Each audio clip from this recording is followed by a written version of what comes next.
Well, I'm joined in studio by Leigh-Ann Mathys from the EFF, as well as Anele Mda, an independent candidate. Mzwandile Masina represents the ANC. Good afternoon to all of you. Thanks very much for being part of it. Afternoon, Vuyo. Thank you for hosting us. A busy weekend, final push. How was Polokwane?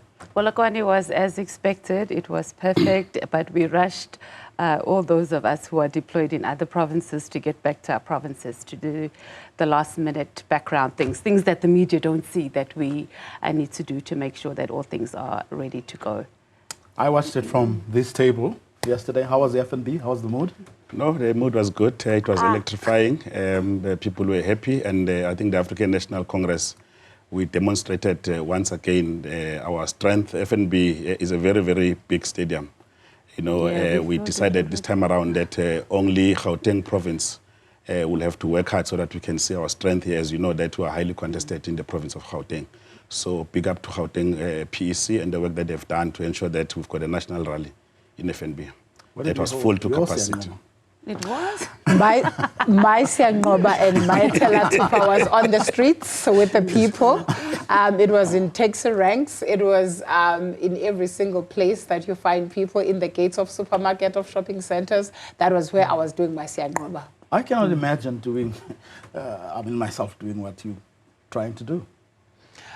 Well, it does take drive, it does take resolve, but I think also for me, it's a culmination of the work that started when I was 17 years old. I mean, I've been an activist for more than 28 years. So the boldness and the courage and the fearlessness that requires that obviously lives within me. And I think identifying the space that we are at as a country and the kind of leaders that are needed and for the challenges that we have and the people that must fit the challenges that we have as a country, I saw myself fitting. And I think when people of South Africa said, we see what you see and we think you are ready, I had to just comply and stand up. Of course, being the biggest party in the country comes with its own challenges. And this time around, you don't have as much access to money, and resources and largesse as you once had. It must have been tough this time around. Well, it's always tough for the African National Congress because we've always respected... Yes, sir. You know, we've always respected the difference between the party and the state. So the ANC has got its own machinery to raise finances for campaigns and its programs. And this year was not different. You know, it's always very difficult. You know, our Treasurer General is new, but I think she has done very well to ensure that the ANC campaign will mount a powerful campaign in South Africa. And for you, resources-wise? How big a challenge was it? It's always a challenge, but as the EFF, since 2014 when we started, you have seen a consistent growth, and I think it is a reflection on how we're going to lead this country, because when we came on the political landscape in 2014, we had nothing. I mean, we were so envious over that, what was that party called, Ahang? They had posters everywhere, we were dealing with paper posters, it was horrible. But the reflection of our growth internally as a party is a reflection on how we are going to grow this country and take it to a new heights. Because if we can do it internally, and there hasn't been a decline, we have consistently grown. You can see it in the types of rallies we have, where we have the rallies. You can see it that we own our headquarters now, Madikizela Mandela headquarters. So that's what we want to give South Africa. We want to give it consistent growth. And what is very important, and Mzwandile is talking about them knowing the difference between state and party. He knows that is not true. So the reason that it's been tougher than all the other years is because the taps have been tied hectically there in the metros. But let's park the whole ANC and the looting aside for elections, even food parcels, etc. But as the economic freedom fighters, in terms of our growth, in terms of us using resources that we have access to wisely. This is what we'll do in government. We will never pay 10 million for a stage that we know costs 1 million. So you or the public generally and noisemakers generally, they compare us with the same rallies that the ANC have, and they think we spend the same amount of money that they spend.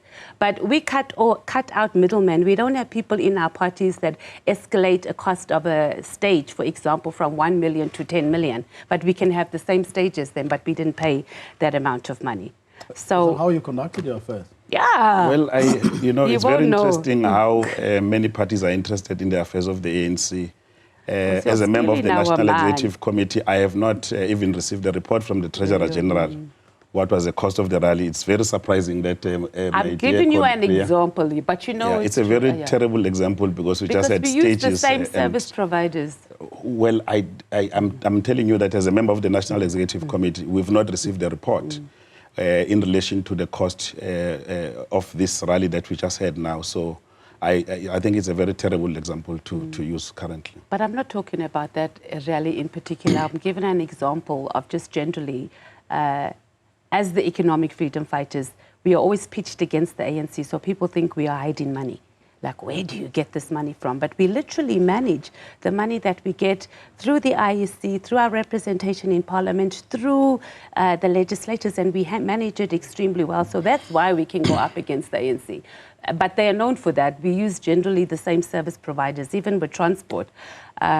So I'm giving that example. He won't know about that because he's not in that space. I am, and I'm a former TG, so I know how it's done. There's a view that, to vote for independent candidates is an absolute waste of votes because politics, elections are a numbers game. It's as simple as that.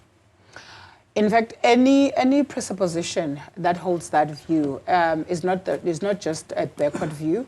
It lacks the comprehensive contextual understanding of what prescripts of the Constitution of South Africa are supposed to be, because the opportunity for us as independent candidates to come and stand is the administrative expression of the Constitution of South Africa to ensure that our Electoral Act has been aligned and the synchronicity that is needed is indeed effected. And when you say the coming of the independent candidate is a futile exercise, then you must go and write off so many things that are prescribed by the Constitution of South Africa, because we are not coming into the space because we think that we are better than other people. We're coming into the space because we are taking the full expression of what the Constitution has allowed us. When that court judgment was handed down by the Constitutional Court in 2020, it opened the way for people like me to be in this space, because this space is not a space running the affairs of our country, is not a baby of political parties. And there shouldn't be any political party that sees itself as this supreme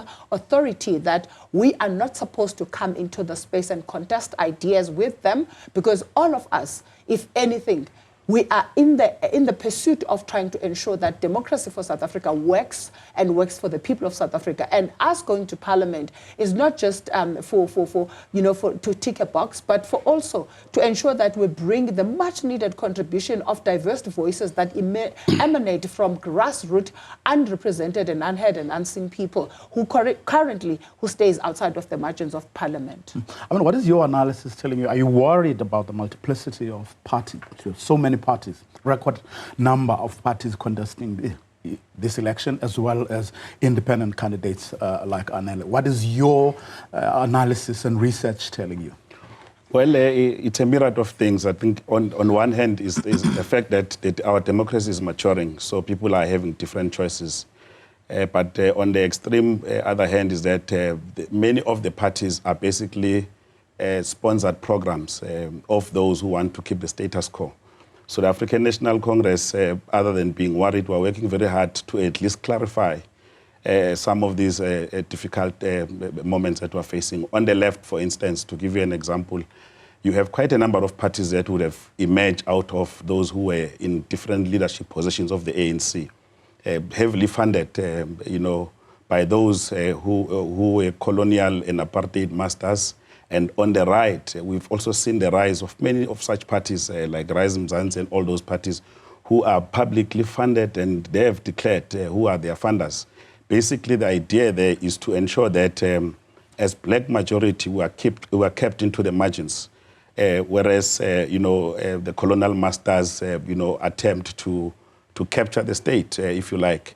So where we are, we've been saying that it's important that, especially to the progressive black parties, we must understand that this is not just a contest to take the ANC out of power, but it is a contest to actually remove a black government by the minority in South Africa. And if we're not careful, but the we will ANC have... is removing itself through corruption. But I have not disturbed you.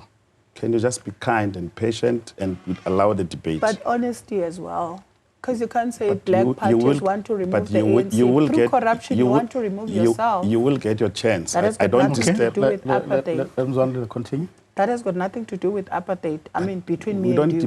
We don't debate like that, Anele. Just allow me. No. Imagine you are making a point and I'm simply saying, when you are saying the people of South Africa want to remove the ANC through black parties. Finish your point. Okay, Anele. So what we are facing as South Africa is that we need to be sure that those parties that we entrust our votes with are not going to take us to where we are, where we were, you know. The 400 years of colonial apartheid was very difficult for South Africa.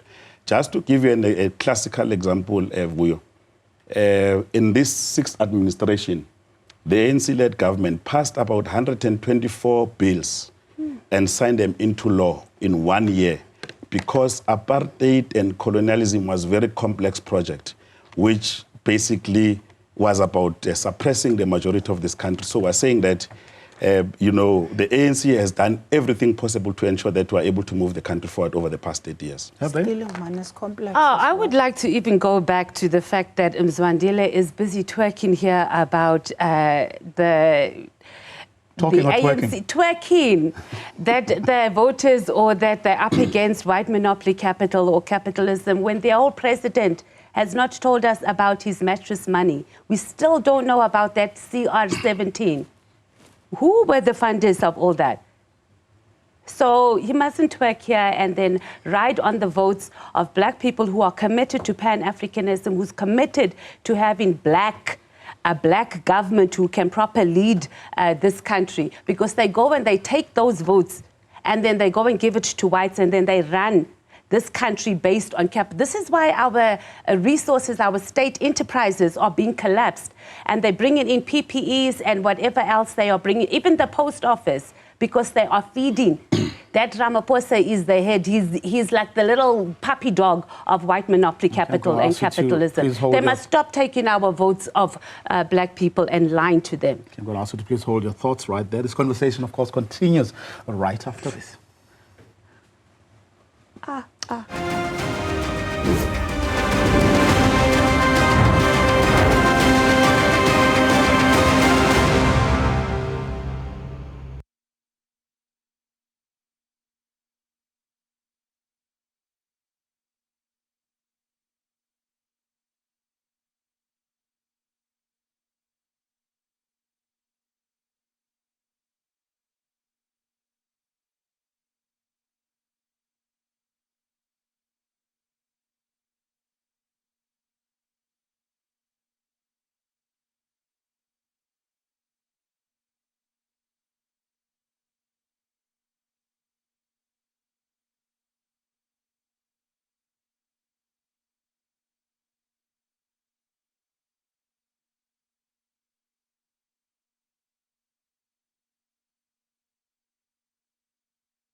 In today's episode, we're asking you to cast your vote on the following question. With 2 days to go before the elections, have you decided who gets your vote? Your options this afternoon are yes, of course, or I'm still undecided. You can respond to this question by scanning the QR code that's on your screen. Right now, your votes will come through in real time, and we'll display them throughout the next hour. So please don't be shy. Let's engage. Scan the barcode on your screen with your phone and be part of this conversation. I continue the conversation with Leigh-Ann Mathys and EFF Member of Parliament, Anele Mda, independent candidate, and the ANC's Mzwandile Masina. But let's first look at scenarios provided recently by Ipsos. All three scenarios see the ANC losing a significant portion of the votes it gained in the previous elections, getting around 40% of the vote. Ipsos sees the MK party making ground in its first election. However, the differences are marginal for the other parties. First scenario, if there's a low voter turnout, the ANC will lead with 46%, the DA 20%, EFF comes third with just over 10% of the votes, MK party at 8.9%, IFP at 3.4%, and other parties will take the remainder, which is 11.4%. In the second scenario, if there's a medium voter turnout, this would see the ANC getting 44% of the vote, while the DA and the EFF would stay more or less at the levels they were in 2019. The big difference would be the MK party getting 8.7%. And in the third scenario, with a high voter turnout, the ANC loses a little ground, but the outcome is slightly better for the DA and the EFF. Once again, the MK party is predicted to score a significant segment of the vote. What do you think of those scenarios? Yeah? They are. That's exactly what they are, is scenarios. So after the 29th, when votes have been cast and ballots have been counted, and hopefully the IEC will be able to give us results by Friday, then we'll talk about the scenarios. But that's exactly what they are. They are scenarios and they are polling. As the EFF, obviously, I mean, we read through that, but we continue with our campaign. We're in it to win it, and we'll deal with the actual scenario. Whatever the ANC polls, above or below 50%, fact of the matter is you have more of a mountain to climb. You have the DA to defeat first before you even get to the ANC. But that's what the polls are saying. So we're saying, let's see what it says, like what is the actual, what's the reality when we get the election results. And I mean, ultimately, anyway, the whole point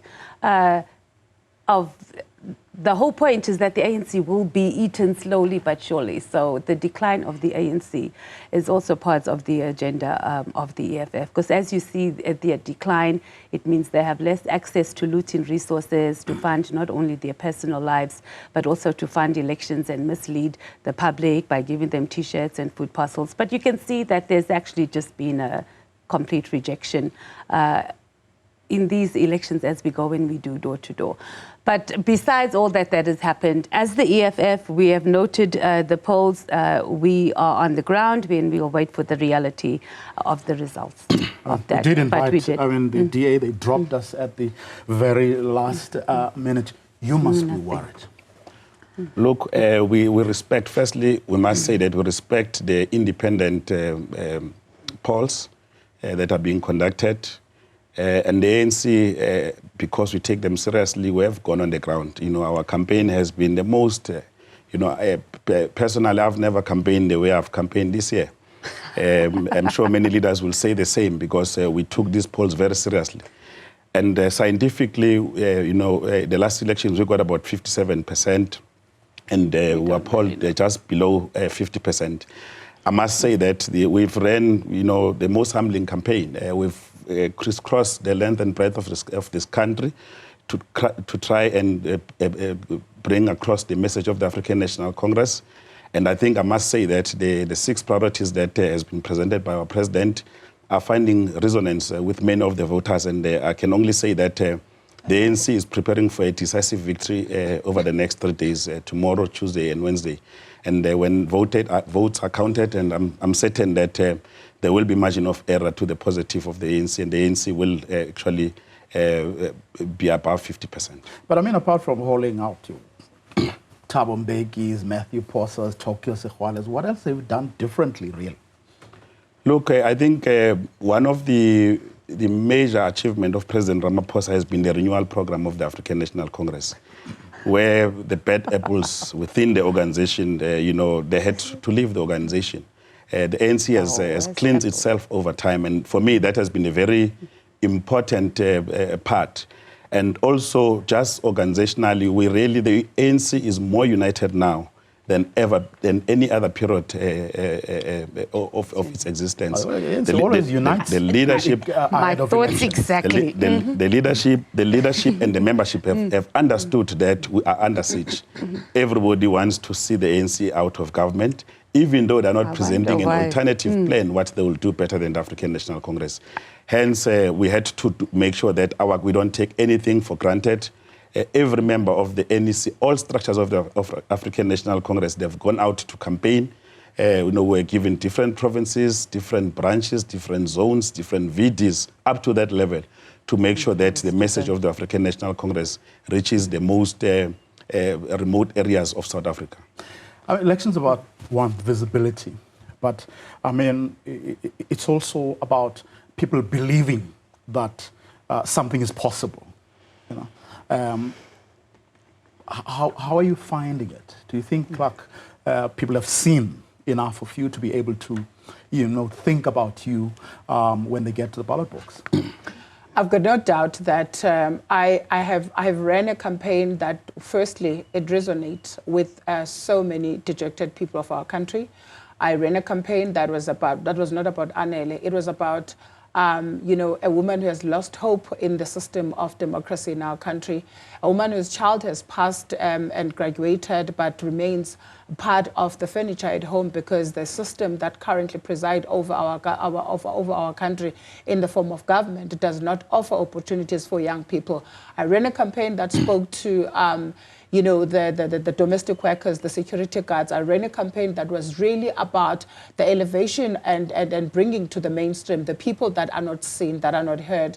And I think also over and above that, as much as I take notice of the fact that I couldn't have imagined that I would match the level of visibility in terms of my campaign with that of political parties who have got so much huge financial muscle. And I think it is at this point that we must speak on the unfairness and the discriminatory approach that IEC took, because there is absolutely no basis why independent candidates were not funded by the state money and the taxpayers' resources that fund these political parties. Because after we got gazetted, after we passed all the scrutiny and all the due diligence processes of the IEC, all of us who are independent candidates, we ought to have been, even if IEC would have said, we are going to round up 1% of the total allocation that we are giving to political parties, share that 1% with all independent candidates so that we can at least be given a fair play, even if they were not going to be able to give us sufficiently substantial amount of money, but they ought to have given us something. It's totally unheard of that we were made to pay so much money that we needed to pay to register in order for us to be able to be gazetted. Over and above that, when we became legitimate gazetted members members now who are candidates, we are not given any money, yet we're expected that we must go and run a campaign in a context of a fair play and in a fair environment. And I do believe that there was so much that was disadvantageous towards us independent candidates in this campaign.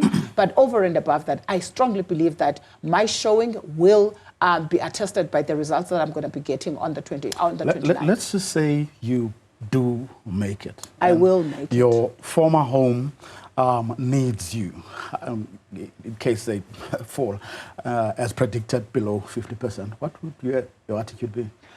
I don't intend to become an unsigned member of any political party. There's no political party that is worth my signature, whether in a contribution, in a collaborative way, or in a form of a coalition. I will address matters in Parliament and issues in Parliament on an issue-to-issue basis, and I'll objectively apply my senses in how I deal with matters. But I don't intend to have a standing fixed coalition arrangement or agreement with any political party, because that would be a spit on the face of my campaign that I ran successfully as an independent candidate, and the people of South Africa carried me as an individual, not as a member of any political party.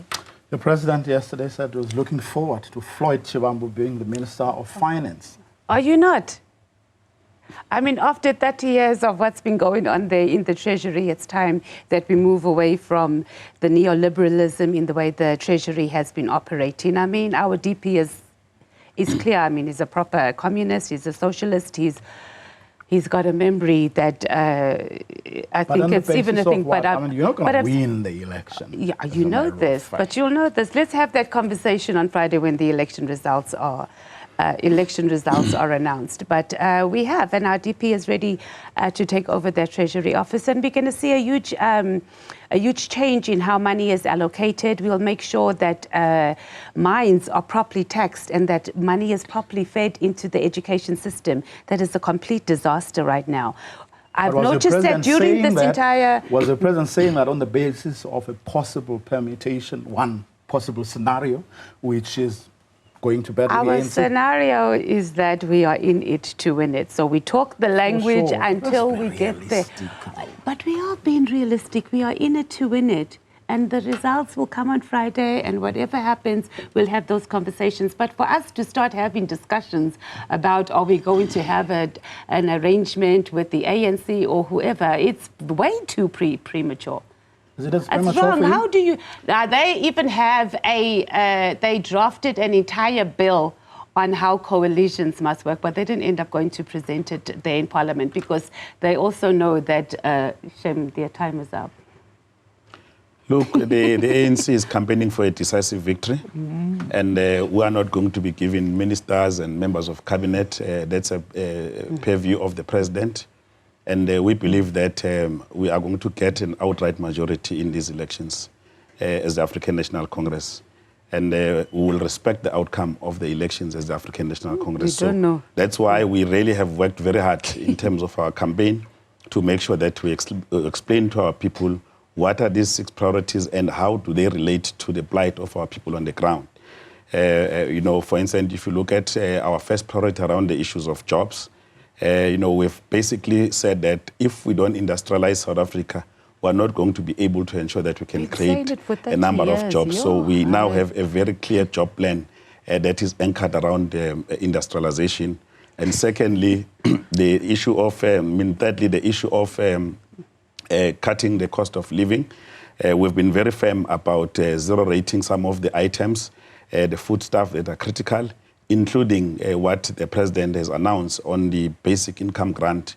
We're very firm on those things as part of our priorities, but also just investing in people, you know, ensuring that the local government works and it can deliver those services to our people. Because when we're crisscrossing the country, one of the things we picked up is that our people were saying, for instance, in the housing, yes, we acknowledge the ANC has built over 5 million houses and so on, but the demand is huge.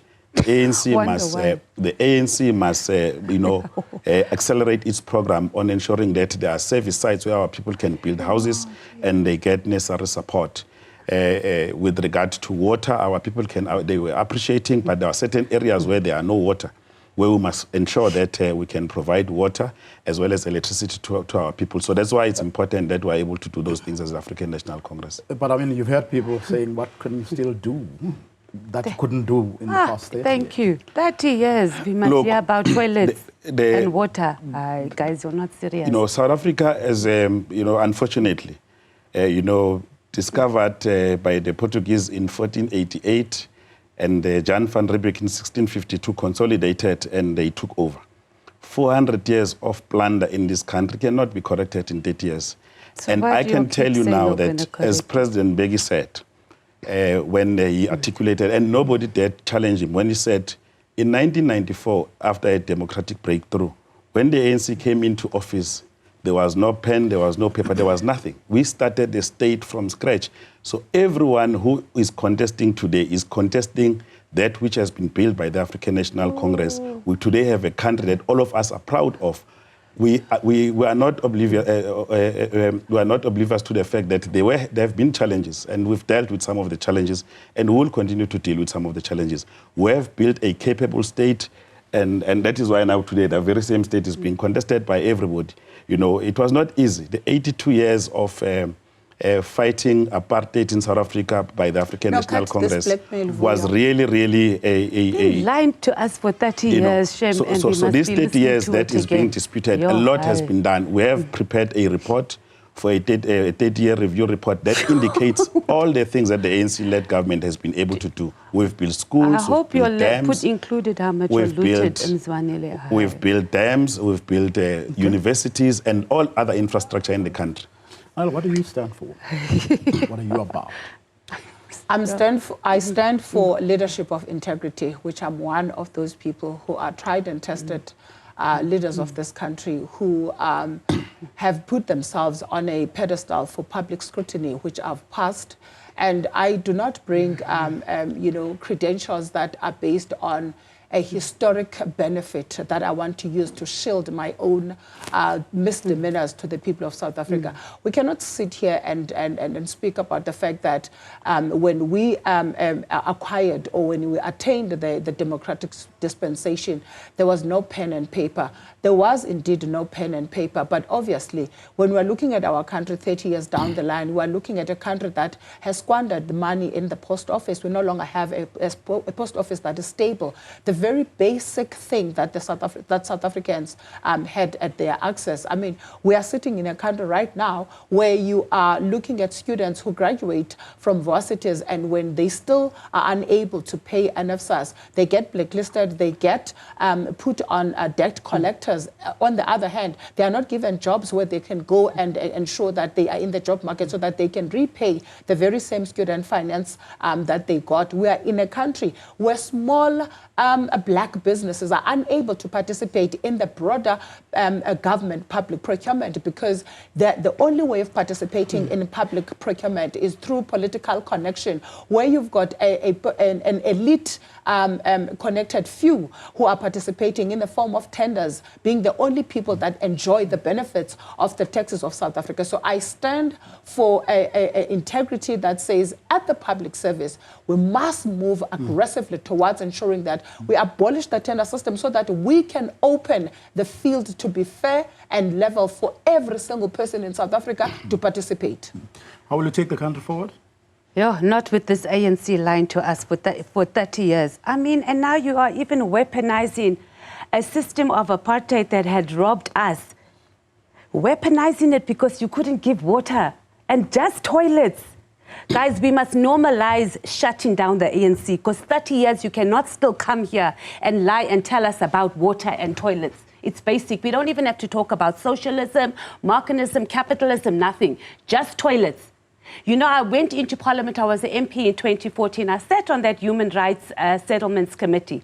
Since 2014, when we started, there's budget allocated to eradicating toilets in public schools. Every year it is returned, it's not used or it's misled. I'm talking basic things. The ANC is not going to do it and they must go. I don't even know how we can even entertain listening to them for 30 years. Telling us about nonsense. How do you not know that you haven't created enough jobs if you are a serious government? Mzwandile, you talk about gender-based violence here in the country. That Ramaphosa has gone to sign some bill about setting up a council. When the government is government-based by violence here in this country and it's wrong, you have a whole commission of gender equality. Now you want to set up a whole council when that commission of gender equality is being weaponized by the ANC and Luthuli House, where we have the Women's League that uses as an ATM. They forcefully sterilized women. You'll come here and you'll want to lie to South Africans over and over. Vuyo, it is wrong and we need to stop entertaining. South Africans must normalize shutting down this ANC because they must stop using the apartheid for their looting and not giving us basic services like water and toilets. Forget about all the other legacies of apartheid and all these statues that they can't get rid of. Water and toilets, and that is what the EFF has committed to do. Yesterday, our president said in the first 12 months, there will not be a home without water. It's something that can easily be done. Last word, Mzwandile? Look, in 1993, unfortunately, we have to give this history because we're a governing party. 20% of South Africans had water, and today about 93% of our people have got water, so as electricity. So we have made progress as the African National Congress. So those who are obsessed with getting the ANC out will be so emotional instead of debating issues and facts, because you must these be things emotional are out about there. human rights. You must be emotional. You're not emotional. There are numbers that are being Mzwandile. presented about what we've been able to lie to people saying you're giving water. So we are looking forward to Wednesday as a big day to ensure that there is decisive victory of the African National Congress, and we are calling upon all South Africans who are peace-loving to go out there and vote the African National Congress Yeah. so that we can continue the Don't. good work we've done over the past 8 years and ensure that we create a better life for all. Okay, Yeah, unfortunately, we're going to 30 leave it years. there. Thank you very much to all of you for Wednesday, coming through. Gauteng, And may vote the best Anele Mda on the people, orange ballot. On the of orange course, ballot, Anele Mda, your win. original Today's candidate. episode, we're asking you to cast your vote on the following question. With 2 days to go before the elections, have you decided who gets your vote? Your options this afternoon are yes, of course, or I'm still undecided. Respond to this question by scanning the QR code that's on your screen right now. Your votes will come through in real time and we'll display them throughout the next hour. So please don't be shy. Let's engage. Scan the barcode on the screen with your phone and be part of this conversation. Coming up, we speak to the head of the SADC Electoral Observation Mission.